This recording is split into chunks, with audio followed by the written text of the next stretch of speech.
6.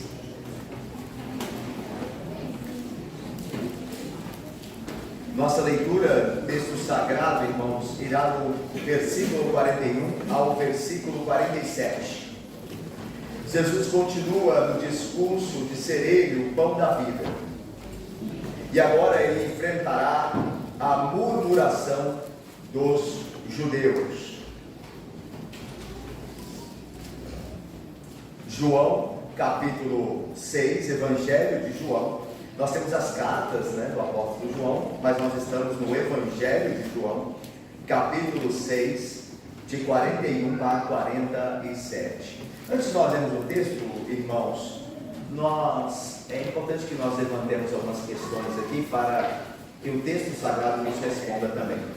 Irmãos, por que é que as pessoas respondem de maneira diferente ao Evangelho?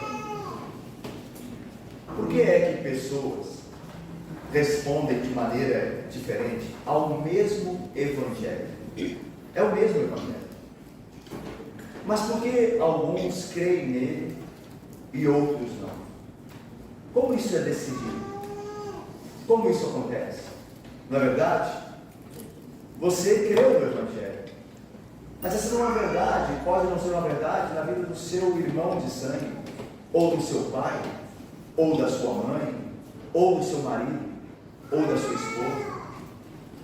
Por que essas coisas acontecem? Porque nós cremos e outros não. É disso também que nos falará o Senhor Jesus nesse texto. Vamos então ler, e então passamos a orar e a expor o texto. João 6, 41 a 47. Murmuravam, pois, dele os judeus, porque disseram: eu sou o pão que desceu do céu. E diziam: não é esse Jesus, o filho de José? Acaso não lhe conhecemos o pai e a mãe? Como, pois, agora diz: desci do céu?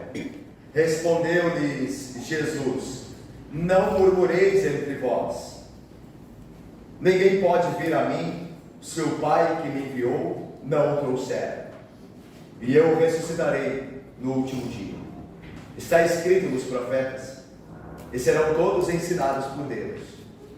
Portanto, todo aquele que da parte do Pai tem ouvido e aprendido, esse vem a mim. Não que alguém tenha visto o Pai, salvo aquele que vem de Deus. Este o tem visto. Em verdade vos digo: quem crê em mim tem a vida eterna. Vamos orar? Ó Deus Santo e bendito, dá-nos agora de alimentarmos do verdadeiro pão que desceu do céu, o Senhor Jesus Cristo. Que a sua palavra, que tem nos dado vida eterna, nos edifique, nos santifique e fortaleça a nossa fé somente no Senhor Jesus. É no nome dele que nós oramos. Com perdão dos pecados nós o fazemos. Amém. Meus irmãos, Jesus então disse: eu sou o pão que vem do céu. E agora, por essa declaração, os judeus entendem que ele é um tipo de pão, ou ele pode dar um alimento superior ao que dera o próprio Moisés, quando o povo, através do êxodo, fora libertado da opressão egípcia. És tu maior do que Moisés? Que sinais você faz, disseram os judeus a Jesus, os judeus galileus a Jesus, para que creiamos em ti? Quais são os seus sinais? E então Jesus continua afirmando que quem comer do pão que ele dá tem a vida eterna. Diferentemente do pão de Moisés, como ele mesmo deixará claro que os pais daqueles judeus galileus comeram e morreram, aquele que se alimenta de Cristo, por ele viverá. E então agora isso traz uma murmuração entre os judeus. Veja aí o versículo 41. Murmuravam, pois, dele os judeus. E aqui a ideia de murmuração é falar baixo, é resmungar. A ideia é essa. Aliás, o termo aqui usado no grego não quer dizer falar mal, literalmente, mas falar baixo. Mas pelo contexto e pela correção de Jesus, dizendo não murmureis, Então nós podemos entender que eles estavam falando mal de Cristo, resmungando contra Ele. E aí o texto diz então que eles murmuravam dele. Esses judeus, quem eram esses judeus? Você se lembra que nesse momento, neste capítulo, Jesus está em Cafarnaum. Ele volta lá do norte da Galileia, onde ele multiplicava os pães e os peixes, e agora ele se encontra na cidade de Cafarnaum, onde havia ali uma morada para Jesus. E é possível até que a sua própria família, sua mãe e seus irmãos, ou parte deles, alguns teólogos entendem, teriam mudado para Cafarnaum junto com Jesus, e ali eles moravam, ali eles residiam.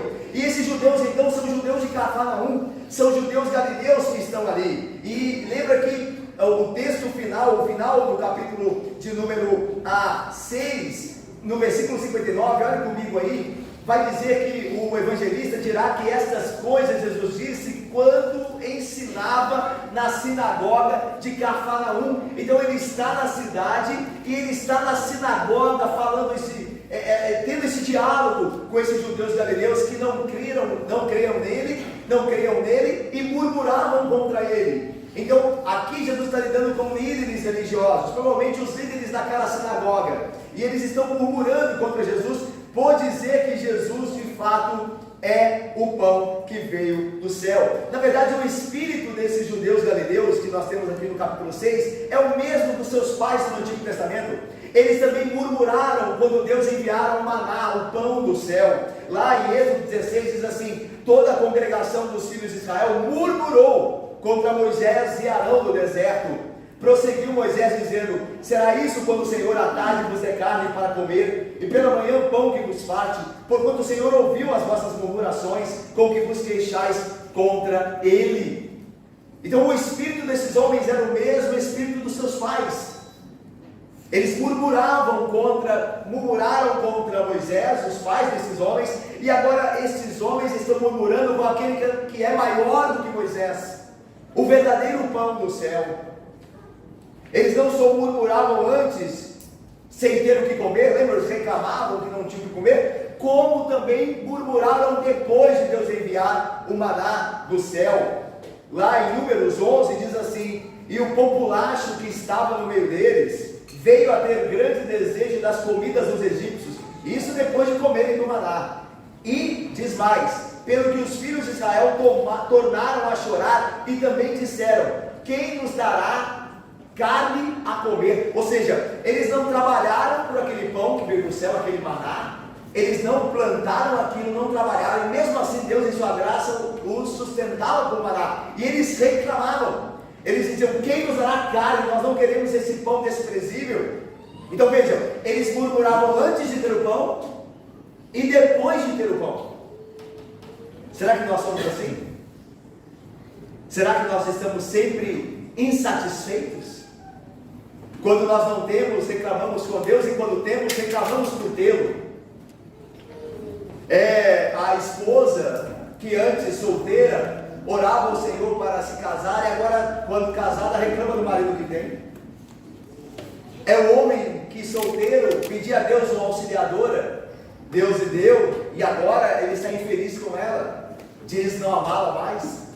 É a mulher e o homem, enquanto casados, orando para Deus lhe dar filhos, e agora os tem como um empecilho, como um atravanco. Nós estamos sempre a murmurar. É a pessoa desempregada que ia às reuniões de oração buscando de Deus a graça de um emprego, e agora que tem, reclama do emprego. Será que nós somos assim, irmãos? Certamente nós todos muitas vezes murmuramos sem razão nenhuma. Certamente, todos nós aqui. E a pergunta que Deus fez a Jonas, o profeta, cabe-nos também: é lícito a tua ira? É justa a tua murmuração? Porque nós temos muito mais do que merecemos. Muito mais do que nós merecemos. Nós não merecemos absolutamente nada, senão o inferno. Tudo que temos veio da graça de Deus. Não sejamos como esses homens aqui, esses judeus que estavam sempre murmurando. E o texto diz que eles murmuravam porque Jesus dissera: eu sou o pão que desceu do céu. A ideia aqui é que fica claro para os judeus que eles estão, e principalmente aos líderes da sinagoga de Cafarnaum, Jesus assim estava se fazendo o próprio Deus, porque ele desceu do céu. Irmãos, quem é que está nos céus? Quem é que tem o seu trono nos céus? Quem é aquele que habita no céu, senão Deus? Se Jesus disse que ele desceu do céu, então ele está dizendo que ele é Deus. O problema não é a associação, a comparação ao pão. O problema é quando Jesus disse que é o pão que desceu do céu. E é por isso que agora os judeus vão murmurando entre si e perguntarem uns aos outros: como é que ele desceu do céu? Nós conhecemos a família dele. Olha aí o versículo de número 42. Vamos ler juntos? Leiamos. E diziam: não é este Jesus, o filho de José? Acaso não conhecemos o pai ou a mãe? Como, pois, agora diz: desci do céu? Veja como eles pensam de maneira carnal, como eles pensam de maneira terrena. Veja, como ele pode dizer que ele desceu do céu se nós lhe conhecemos o pai e a mãe? Seus irmãos estão então. É possível então, irmãos, que a mãe de Jesus e os seus irmãos estavam agora, como Jesus era o filho mais velho, depois da morte de José, é provável que José tenha morrido nos primeiros anos de vida de Cristo. E o fato desses homens dizerem aqui: nós lhe conhecemos o pai, não significa que José estava vivo. Significa que eles conheciam José enquanto vivo. E sabiam que Jesus vinha da casa de José. Mas eles não conheciam a verdadeira filiação de Cristo. Eles pensam só carnalmente, de maneira terrena. Eles não conseguem ver além. E é interessante que João defende o nascimento milagroso, virginal de Cristo. É interessante que o Evangelho de João não nos narra no início os textos da natividade. Eles não falam sobre a virgem que teve um filho. Os sinóticos falam. Os sinóticos falam que a virgem deu a luz, o anjo apareceu, certo? Mas João não fala. Não nas palavras dos sinóticos, mas João defende essa doutrina do nascimento virginal de Cristo. Aqui ele defende, quando Jesus diz: eu desci do céu. O meu pai é o que está no céu. O meu pai não é José. José é o meu pai de criação. Ele me criou. Mas ele não é o meu pai. Eu desci do céu. Então, nós temos aqui a defesa do nascimento virginal de Cristo. A doutrina dele aqui está em João, quando Jesus afirma: eu desci do céu. Irmãos, por isso agora, esses homens confusos e ímpios estão dizendo de maneira irônica, e nós podemos crer que é de maneira irônica: olha, que absurdo que esse homem está dizendo, que absurdo Jesus está falando. Nós conhecemos o pai dele, eles pensavam que José era o pai, e conhecemos a mãe, e ele é uma pessoa humana. Como ele diz vir do céu. Irmãos, não é à toa que posteriormente Jesus dirá, e já tinha dito antes e dirá posteriormente, que eles não têm como conhecer o Pai. Eles não conhecem o Pai. Jesus vai dizer isso: vocês não conhecem o meu Pai, que é Deus. Aqueles homens não tinham nada com Deus, mas Jesus bem conhecia o Pai daqueles homens. Lá em João 8, é interessante esse contraste. Porque enquanto aqueles homens não conhecem o verdadeiro Pai de Jesus, Jesus conhece o verdadeiro Pai daqueles homens. Lá em João 8 ele vai dizer: vosso Pai é o diabo. É interessante isso. Eles não conhecem o Pai de Cristo, mas Cristo conhece o Pai deles. Nós vamos ver isso lá, se Deus permitir, em João 8. E aqui eu tenho duas aplicações, aqui nesses primeiros versículos. A primeira aplicação é: cuidado com a familiaridade com as coisas do Senhor. Esses homens, eles pecaram porque eles julgaram Jesus ser muito familiar a eles. Nós conhecemos os pais deste homem, nós o vimos crescer. Ele é como nós somos, ele é como nós. Ele não veio do céu. Como ele poderia ter vindo do céu? Às vezes nós também, não com essas palavras, podemos tratar Jesus como uma coisa, ou alguém muito comum, muito ordinário. Principalmente nós, irmãos, que nascemos na igreja, que estamos muito tempo na igreja. As coisas de Cristo podem se tornar para nós muito comuns, muito ordinárias. Afinal nós nascemos neste meio. Então nós não pegamos em Bíblia, nós não lemos. Ela está sempre ali, eu leio na igreja, eu não oro, porque estou tão acostumado com essas coisas, que elas para mim podem ter perdido a importância. A familiaridade pode trazer esse perigo com ela. E não é só com relação à Bíblia, a leitura, a devoção, mas em casa mesmo. Eu trato bem tantos de fora, por que a minha família dentro de casa eu não trato bem? Porque a familiaridade tem esses riscos. Mas concentrando-se aqui no que o texto diz, com referência a Jesus Cristo, cuidado com a familiaridade. Não é porque você tem a Bíblia sempre com você que ela deixou de ser a coisa mais importante para você. Ela continua sendo e sempre será a coisa mais importante para você. E que eu e você não percamos esta consciência de que a Bíblia é a coisa que mais importa, que Jesus Cristo é aquele que mais deve ser buscado, e que os anos não nos façam entender que Ele é mais uma coisa ordinária na nossa vida. Ok? Segunda aplicação é que nós vemos aqui que a condição humilde do Salvador se tornou uma pedra de tropeço para aqueles que possuíam uma natureza carnal. Vou repetir, a condição humilde do Salvador, nascido em carne, encarnado, nascido numa família não paupérrima, mas uma família de classe média para baixo, nascido nessa família, os homens carnais não avaliaram como ele deveria ser avaliado, o que para eles os impedia de fazer isso, principalmente era a sua carnalidade, mas junto disso a humildade de Cristo. O que nós queremos dizer com isso? Que se o Senhor tivesse vindo como um rei conquistador, com riquezas e honras para conceder a seus seguidores, com exércitos poderosos sob o seu comando, aqueles homens provavelmente estariam dispostos a recebê-lo, se ele viesse em glória. No entanto, o Messias pobre e humilde era uma ofensa para eles. Paulo, no Novo Testamento, diz que Cristo crucificado é escândalo para os judeus, loucura para os gentios. Um Deus todo-poderoso que é humilhado, que é crucificado, nós não queremos nada com este Deus. Um Deus que lava os pés dos seus discípulos, ou aos seus discípulos, nós não queremos nada com esse Deus. Alguns teólogos creem que quando Jesus estava lavando os pés dos seus discípulos, Pedro, vocês se lembram, rejeitou que Jesus fizesse isso. Lembra-se? Ele disse: Senhor, o Senhor nunca me lavará os pés. Alguns teólogos, eu creio que corretamente, dizem que Pedro rejeitara isso porque não queria tomar parte no ato de humilhação de Jesus. O que Pedro, ele viu o que Jesus queria, ele entendeu o que Jesus queria dizer com aquilo. Jesus estava dizendo o seguinte: se eu sou o Senhor e estou me humilhando para servir vocês, quanto mais vocês que são meus servos devem se humilhar para servir aos seus irmãos. E Pedro não queria se humilhar. Então ele diz: olha, não faça isso. Não, por favor, não diga que se o Senhor faz isso, então eu vou ter que fazer muito mais. Aí Jesus diz assim para ele: se você não permitir que eu faça isso, você não terá parte comigo. Ou seja, os que não estão em condição de se humilharem no serviço cristão, não têm parte comigo. É isso que nos quer dizer a Pedro.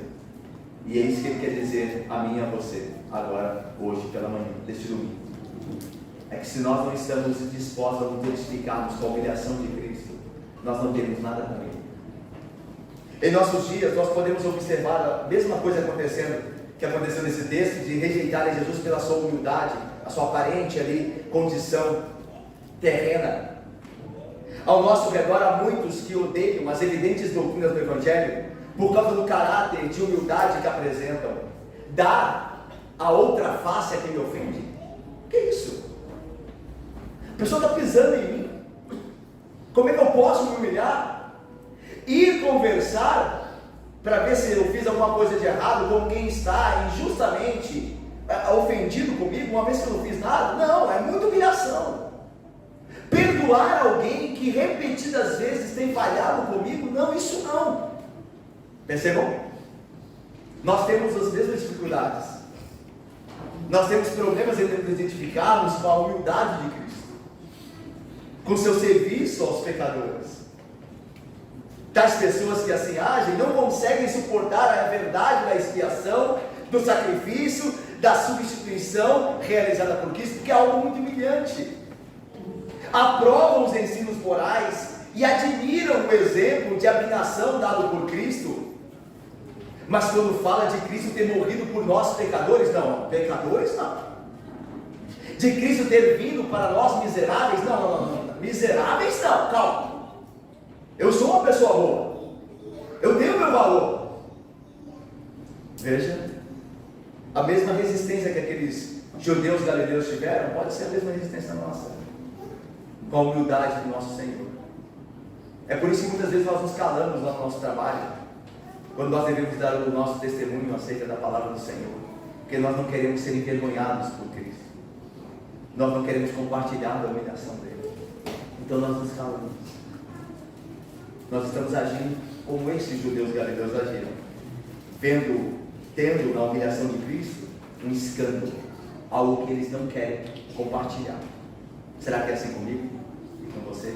Será que eu e você temos vergonha de Cristo quando nós estamos entre os poderosos da terra, entre os ricos?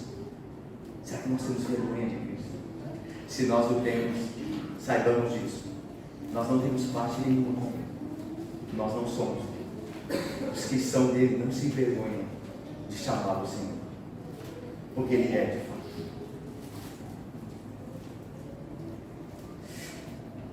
Versículo de número 43, Jesus vai exortá-los, vai corrigi-los, dizendo assim: respondeu-lhes Jesus, não murmureis entre vós, meus irmãos. Aqui ele diz, Jesus, não murmurem entre vós. Se nem tudo estava completamente claro para aqueles judeus, galileus, eles poderiam ter feito perguntas a Jesus de modo polido e humilde, mas eles estão antes murmurando, porque eles não foram a Jesus. Porque eles não pediram a Jesus que nos explicasse o que ele queria dizer com eu sou o pão que desceu do céu. Mas eles preferiram outro caminho. Eles preferiram o caminho ímpio de murmurar contra Cristo. As perguntas que fizeram estavam erradas, tanto no conteúdo como em espírito. Eles queriam falar mal de Cristo. Portanto, Jesus não as responde. Ele não responde. Eles sabiam que eles estavam murmurando, mas Jesus não responde.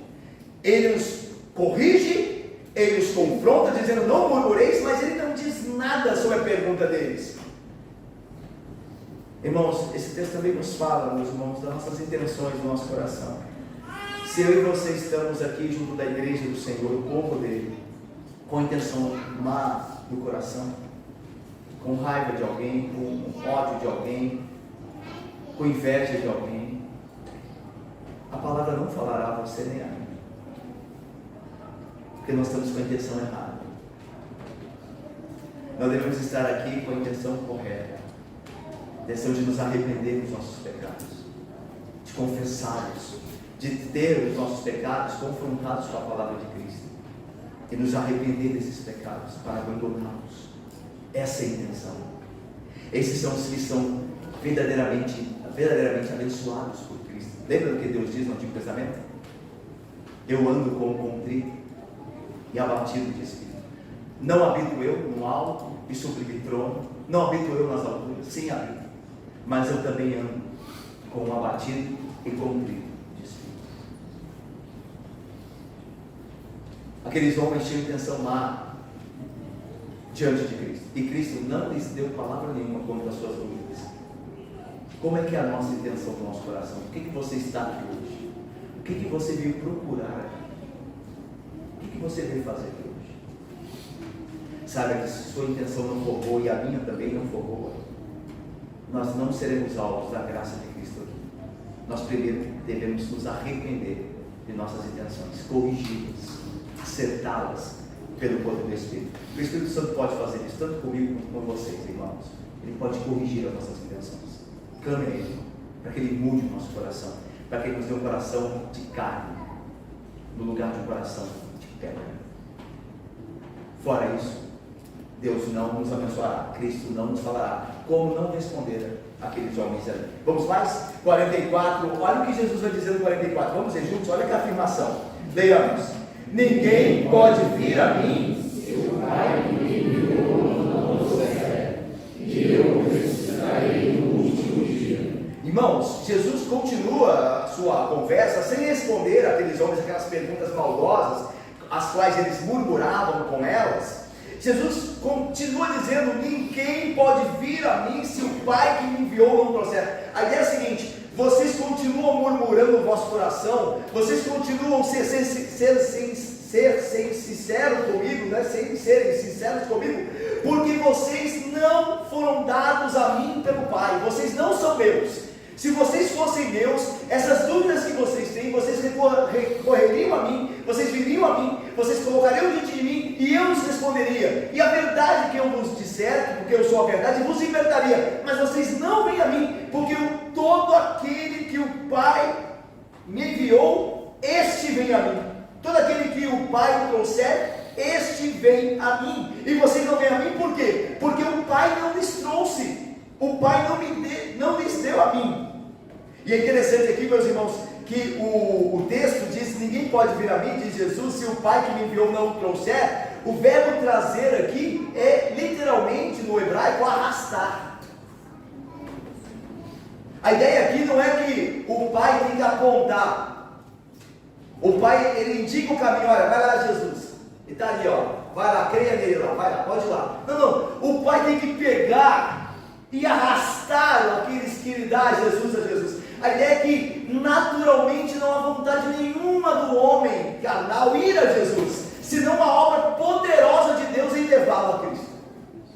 Nenhum de nós estaríamos aqui se o Pai não tivesse poderosamente mudado o nosso coração para crer em Jesus. Nenhum de nós. E se há alguém aqui, eu não conheço o coração de vocês, irmãos, vocês não conhecem o meu. E eu não estou salvo você no pastor, ok? Não é porque eu sou um pastor que está tudo certo comigo. É preciso mais, muito mais. Mas se nós estamos aqui, o nosso coração não está em Cristo, pode ser que nós de fato sejamos alvos dessa palavra de Cristo. O Pai não lhes trouxe. Vocês estão aqui trazidos por outra coisa, mas não por Deus. E como alguém que não é trazido por Deus ao Filho está em situação grave, este alguém não permanecerá. Lembra do Salmo 1? Os ímpios não prevalecerão na congregação dos justos, porque eles não são de Deus, eles não são de Cristo. É por isso que Jesus diz assim: sabem por que vocês não vêm a mim? Sabem por que vocês estão murmurando contra mim? Sabe por que as palavras que eu digo doem tanto ao ouvido de vocês? É tão terrível para vocês, e vocês não querem nada com elas, porque vocês não foram trazidos a mim pelo Pai. Se o Pai tivesse dado vocês a mim, vocês não viriam. Mas é porque vocês não são meus, então vocês não me ouvem. Porque todo aquele que é meu ouve a minha voz e me segue. Meus irmãos, aqui mostra claramente a doutrina da predestinação. Ninguém pode vir a mim, Jesus disse, se o Pai antes não o trouxer. Deus é que escolhe aqueles que hão de pertencer a Cristo, como me escolheu na graça e te escolheu. É Deus que escolhe. É claro que depois de sermos escolhidos, nós o escolhemos. Lembra? Jesus dizendo: não fostes vós que me amastes primeiro, pelo contrário, eu é que vos amei. A obra começou comigo. Não que vocês não tenham parte nela, vocês me amam, mas é porque eu vos amei. Eu vos amei primeiro. Eles têm condição de me amarem. É por isso que vocês me amam, porque eu fiz algo em vocês. Eu trouxe vocês a mim. Eu atraí vocês a mim pelo meu poder. E agora vocês são meus.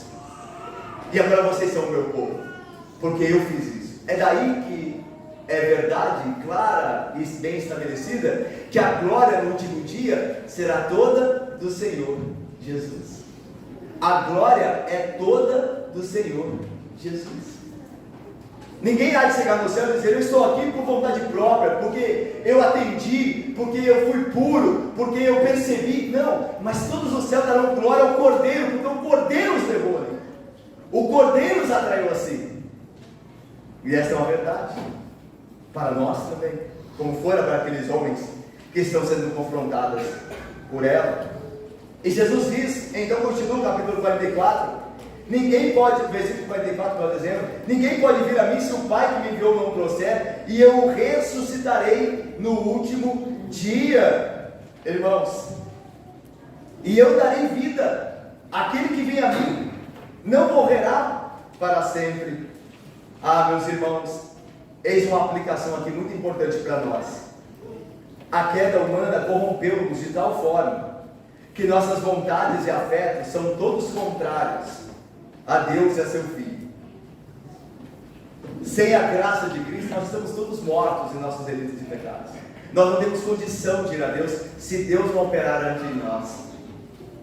É o que o Salmo 14 dirá: do céu olha o Senhor para os filhos dos homens, para ver se há quem entenda, se há quem busque a Deus. Todos se extraviaram e juntamente se corromperam, não há quem faça o bem, não há um sequer. A nossa confissão de fé, a confissão de fé de Westminster, no seu capítulo de número 6, da queda do homem, do pecado e do seu castigo, diz assim, no parágrafo 4: desta corrupção original, pela qual ficamos totalmente indispostos, adversos a todo bem, e inteiramente inclinados a todo mal, é que procedem todas as transgressões atuais. Na queda, meus irmãos, nossa natureza foi corrompida. Nós não temos, a partir da queda, se Cristo não intervir, se o Pai não nos levar a Cristo, se isso não acontecer, nós não temos de fato nenhuma condição de irmos a Deus. Nós não queremos, nós nem podemos e nem queremos ir a Deus, porque nossa natureza é totalmente oposta, adversa a tudo que é Deus, a tudo que seu Filho representa e é. De uma vez por todas, então, irmãos, lembremos que a vontade do homem está totalmente incapacitada de ir a Deus. Não é uma capacidade física, mas sim moral.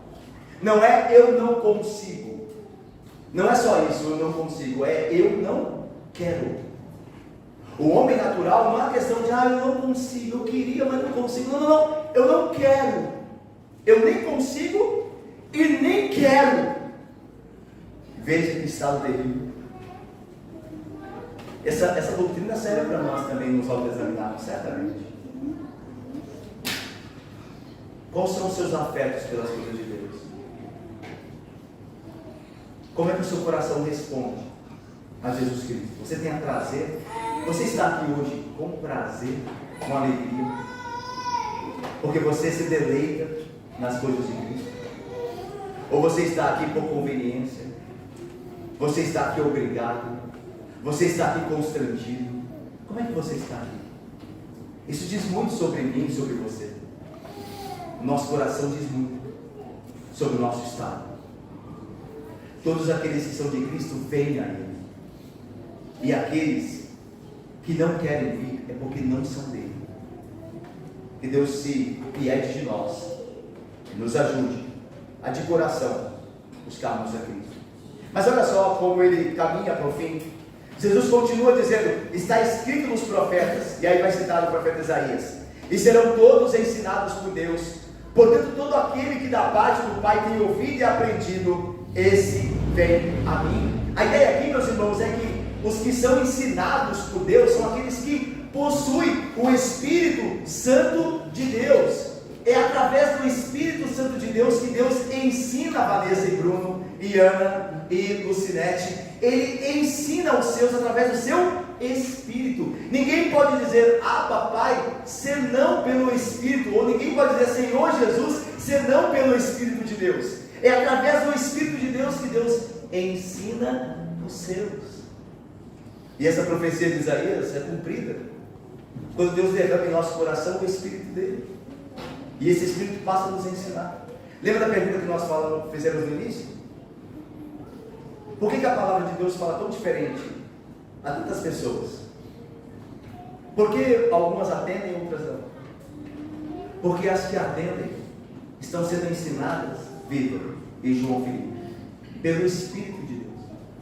As que atendem possuem, pela graça, o Espírito instrutor, o Espírito que lhes faz ouvir a palavra e recebê-la de fato, como ela é, a verdade. É o Espírito que faz isso. E serão todos ensinados por Deus. Quando nós estamos na igreja ouvindo a palavra do Senhor, quando nós estamos em casa lendo a palavra do Senhor, o Espírito está nos ensinando. E nós estamos indo a Cristo, porque nós temos sido ensinados pelo Espírito a ir a Jesus. Quando você e eu estamos em pecado, e lembramos da palavra, perdoa, sara, da misericórdia de Cristo, o Espírito está ensinando a mim e a você. Ele está dizendo, vá a Cristo, creia nele, confesse seu pecado a ele, e serão todos ensinados por Deus. Você está vendo por que aqueles homens não vinham a Jesus? Por que eles estão murmurando contra Jesus? Porque eles não têm o Espírito. Eles não são ensinados por Deus. Daí eles não podem reconhecer a glória de Cristo. Eles não podem nem querem reconhecê-lo como o pão que desceu do céu. Porque eles não possuem o Espírito que ensina. O Espírito de Deus. O Espírito de Deus está te ensinando. O Espírito de Deus está te ensinando. Quando a palavra é lida, o seu coração arde. Você se arrepende dos pecados, uma vez confrontado com a palavra de Cristo. E seu Espírito ensinando. Você vai a Jesus Cristo por meio da fé. E seu Espírito te ensinando. Você tem sido ensinado pelo Espírito Santo. Lembre-se disso, meus irmãos, mais do que as esquisitices que nós vemos por aí, de gente ficar rodando no chão, embolando a língua, falando que isso é dom do Espírito. Mais do que isso, muito mais do que isso. O Espírito tem um ministério docente. Ele nos ensina. Esse é o mistério do Espírito. Jesus diz assim: eu vos enviarei o Espírito, o Consolador. Ele nos lembrará de tudo quanto vos tenho dito. É um ministério docente. Ele vos lembrará as minhas palavras. Ele vai ensinar vocês a virem a mim. O cheio do Espírito não é a pessoa que fica rodando, não é a pessoa que fica tendo êxtase, supostos êxtases, nada disso.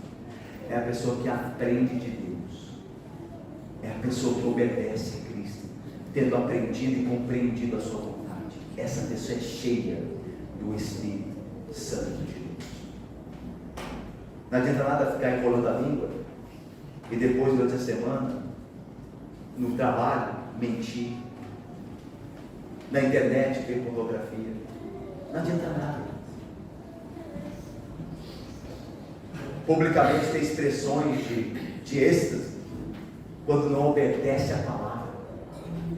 Por isso vos digo, irmãos, a palavra nos diz: uma pessoa cheia do Espírito é uma pessoa que aprende de Deus e obedece aquilo que tem aprendido. Essa pessoa é cheia do Espírito. Ok? Vamos saber por fim? Versículo 46 e 47. Jesus conclui aqui essa parte dizendo assim: não que alguém tenha visto o Pai, salvo aquele que vem de Deus. Este o tem visto certamente. Em verdade vos digo: quem crê em mim tem a vida eterna. Por que Jesus diz assim? Não que alguém tenha visto o Pai, salvo aquele que vem de Deus. Este o tem visto. A ideia é a seguinte: e serão todos ensinados por Deus. Jesus acabou de dizer isso, não foi? E serão todos ensinados por Deus. Ana, Valcárcer, Jonas, Caio. E aí os judeus galileus podiam olhar e falar assim: então nós vamos aprender então. Serão todos ensinados por Deus? Então nós aprenderemos. Aí Jesus diz assim: mas ninguém pode ir a Deus para aprender dele. Como é que vocês dirão? Olha aí. Não que alguém tenha visto o Pai. Como é que vocês terão acesso ao Pai para aprender dele? Vocês precisam aprender de quem o viu, de quem esteve com ele desde a eternidade. É dele, deste que viu ao Pai e que desceu, é que vocês têm que aprender. Deu para ver o que Jesus está falando aqui? Vocês não podem aprender de Deus sozinhos. Vocês têm que ir a Cristo. É Cristo que revela o Pai.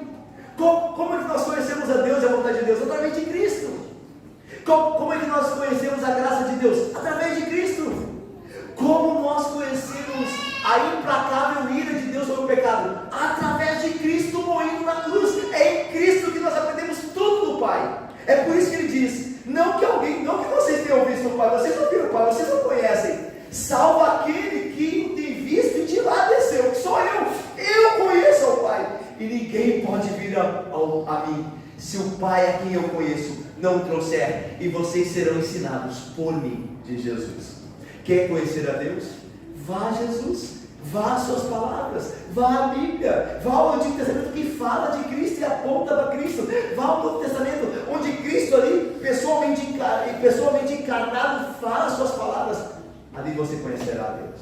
Não há outra revelação acerca de Deus a não ser no seu Filho Jesus Cristo, na sua palavra. Por isso alguém diz assim: eu creio em Deus, mas eu não creio que Jesus Cristo seja Deus. Essa pessoa não conhece o Pai. O Pai só pode ser conhecido por meio do Filho. E aí Jesus termina: atenção ao que eu vos digo, que é o que significa em verdade vos digo. Quem crê em mim, aquele que foi enviado por Deus, aquele por meio de quem, junto do Espírito Santo, Deus ensina, quem crê em mim tem a vida eterna. Perceba, aqueles homens não queriam vir a Cristo, porque o Pai não os havia trazido a Cristo. Eles não possuíam o Espírito Santo e não podiam ser ensinados pelo Pai, porque o Pai não lhes dera o Espírito Santo. Mas Jesus faz uma promessa a todos nós aqui: quem crê em mim, quem foi escolhido por Deus, enviado a mim, e a prova disso é que tem crido em mim, tem dado atenção às minhas palavras, vivido aquilo que eu digo, esse não terá, esse tem a vida eterna. Perceba, não é que terá a vida eterna, esse tem. Se você agora, com todas as suas dificuldades, com todas as suas limitações próprias de todos nós aqui, tem crido no Filho de Deus, tem ouvido a sua voz, tem por meio da sua voz lutado contra o pecado, buscado a santidade, perseverando naquilo que é bom, então você não terá, você tem a vida eterna agora. Você já a possui, com todas as suas limitações, como eu tenho as minhas, com todas as nossas dificuldades e fraquezas. Se nós cremos, nós sabemos se cremos verdadeiramente. Se nós cremos verdadeiramente, nós temos a vida eterna. E de nós, a vida eterna pelo poder de Cristo, ninguém pode arrancar. Ninguém jamais pode arrancar. Todo aquele que vem a mim, eu o ressuscitarei no último dia. Nós estamos guardados em Cristo. Se pela graça e a escolha divina nós temos crido nele. Se por um lado esse texto fala de soberania divina na escolha, na penetração, todo aquele que meu Pai me dá, esse vem a mim. Por outro lado fala de responsabilidade humana, todo aquele que crê. Como é que eu sei que Deus me deu a mim, a Cristo? Como é que eu sei? Como é que eu sei que eu sou escolhido? Eu não tenho uma estrela na testa. Como é que eu sei? Eu sei a partir do momento em que eu creio verdadeiramente, sinceramente em mim. Porque eu tenho sido ensinado por Ele. Eu tenho me arrependido dos pecados. E são evidências de que eu tenho aprendido da parte de Deus acerca de quem Jesus é. E tenho colocado a minha confiança nele. Isso é uma prova para mim e para você de que nós somos dados por Deus a Cristo. E mais ainda, que Ele jamais nos perderá. Eu o ressuscitarei, disse Jesus, no último dia.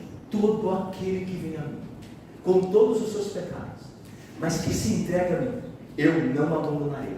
Eu o ressuscitarei no último dia. Que nosso coração seja confortado com essa verdade.